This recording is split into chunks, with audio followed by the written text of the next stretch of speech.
जरा सोचिए क्या होता अगर भगवान श्री राम का वनवास न हुआ होता। कल्पना कीजिए वह क्षण जब दशरथ महाराज कैकेयी के 2 वरदानों को न मानते, या कैकेयी स्वयं अपने प्रेम में बहकर उन वरों की मांग न करती, तो अयोध्या के इतिहास की दिशा ही बदल जाती।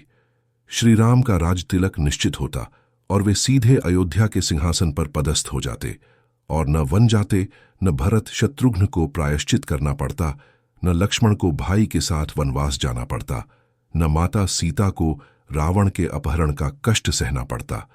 पर इसी कल्पना में एक गहरी आध्यात्मिक शिक्षा छिपी है कि बिना वनवास के श्री राम केवल एक राजा बनते, लेकिन उस त्याग, तपस्या और संघर्ष के बिना वे मर्यादा पुरुषोत्तम नहीं बन पाते।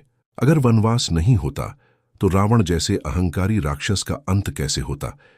क्या यह संसार जान पाता कि विनम्रता शक्ति है और सेवा ही सच्चा धर्म? वनवास ने ही श्री राम को जन जन के हृदय में भगवान बनाया, क्योंकि वह राजमहल छोड़कर जंगल की कटीली राह पर चले, ताकि हर दुखी, हर पीड़ित मनुष्य समझ सके कि ईश्वर भी पीड़ा को समझते हैं। यदि राम वन न जाते तो शबरी की भक्ति का सम्मान कौन करता? निषाद राज के प्रेम का आदर्श कौन बनता?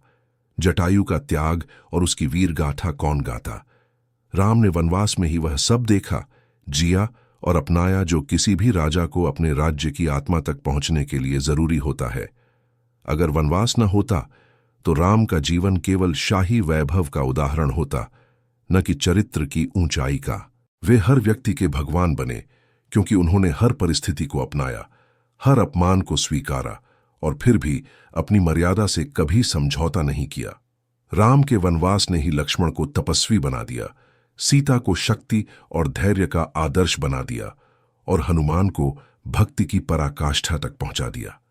अगर वनवास न होता तो रामायण न होती और न ही वह जीवन दर्शन जो आज करोड़ों लोगों के आचरण का आधार है। वह वनवास ही था जिसने संपूर्ण भारतवर्ष को जोड़ने का काम किया। उत्तर से दक्षिण, पूर्व से पश्चिम, हर क्षेत्र में श्री राम पहुंचे और हर स्थान उनके चरित्र से जुड़ गया। वनवास के बिना वह एक राजसी जीवन होता, लेकिन वनवास ने उन्हें जन जन का भगवान बना दिया। अगर वनवास नहीं होता तो प्रेम का वह विस्तार नहीं होता जो राम ने वनवासियों, वानरों, भालुओं और यहां तक कि राक्षसों तक के प्रति दर्शाया। अगर वनवास नहीं होता तो भरत का भाई प्रेम, जो उन्हें स्वयं राजा बनकर भी पादुका को सिंहासन पर रखकर प्रतीक्षा करते रहने को प्रेरित करता है, वह अमर गाथा नहीं बनती।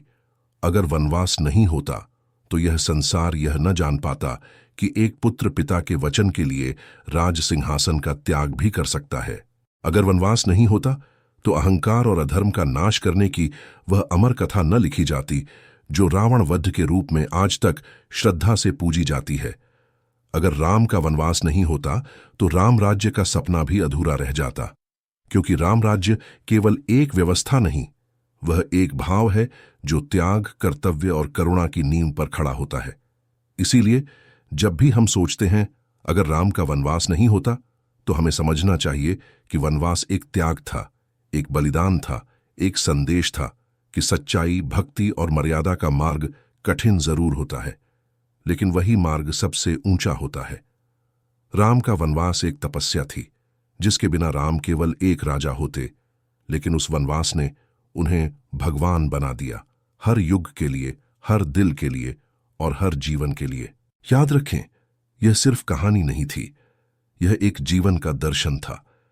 श्री राम का वनवास हमारा मार्गदर्शन है, हर कठिनाई में, हर परीक्षा में। अगर आपको यह कथा अच्छी लगी हो, अगर आपके मन में श्री राम के वनवास की यह गूढ़ शिक्षा कहीं गहराई से स्पर्श कर गई हो, तो इस भावपूर्ण कथा को अपने प्रियजनों के साथ जरूर साझा करें, लाइक जरूर करें, ताकि हम जान सकें कि आपको इस प्रकार की दिव्य कथाएं पसंद आती हैं।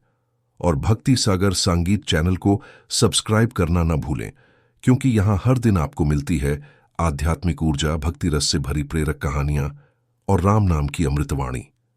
जय श्री राम।